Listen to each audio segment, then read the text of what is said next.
Goedemiddag en welkom bij Joet, de World Sport of All Games. De Olympische Spelen voor traditionele sporten werden in 2016 net in Friesland houden. In Turkije stemmen juist er 21 mensen in en maar 9 mensen voor de kandidatuur van Friesland. Het hier een groot feest worden matten, maar 7500 sporters en zo'n 300.000 bezoekers. Maar het gaat alle hier net terug. De organisatie van het evenement had uiteindelijk voor Indonesië gekozen. Het is een bittere pil voor de organisatie. Jaarlang waren wij de enige kandidaat en we hebben gezorgd dat we precies binnen de voorwaarden gingen vallen. En 4 weken terug bleek dat Indonesië ook ging bieden voor 2016. En toen was het ineens competitie. We hebben enorm gelobbyd en het heeft niet zo mogen zijn. Friesland hield nota 60.000 euro in de tarriering stutsen. Daarvoor wie onder oren een helder iets onder ziek dien. De zal nog zien worden of dit nou broekt worden kan voor een oor-evenement. Frieske skipbouwers moeten slim zwargen door het verdwijnen van geustige belastingmaatregels voor het financieren van grote zeeskippen. Door de financiële crisis is het voor rederijen dreig om yield te lenen bij de bank. Nou kunnen ze nog gebruik maken van een crisisregeling, maar die rent al. Takom Wieke praat de Tweede Kamer over verlenging. Als die er net komt, dan zullen er nevens de skipsbouwers duizenden arbeidsplakken verlengd gaan. Nou ja, wij hadden een acuut probleem, want wij hebben dat lieket tot in volgend jaar werk. Nou, en het is nog eens langzamerhand hier dat die ontsluiting komt, dus wat gaat er nou gebeuren? De Friese skipsbouwers komen met haar zwargen in de maritieme wieken. Die waard Joet afsletten met een dij bedoeld om jeugd enthousiast te maken voor het werk in de skipsbouw.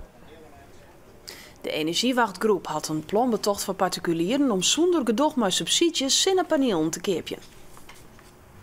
Subsidiepotjes binnen vaak gauw leeg en daardoor stappen mensen net oer op het gebruik van zonnepanelen. De Energiewacht wil zonnepanelen installeren voor de kosten die je gewoon waar in het zien ontolen weer kwijt binnen gewone stroom.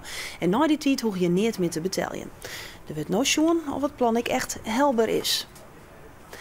De inventaris van het failliete bedrijf Blekerbouw uit Bolzut wordt veild op internet. Het gaat om zowel 3000 artikels, die als houtbewerkingsmachines en auto's. Het haast 100 jaar oude familiebedrijf Blekerbouw ging in juli failliet.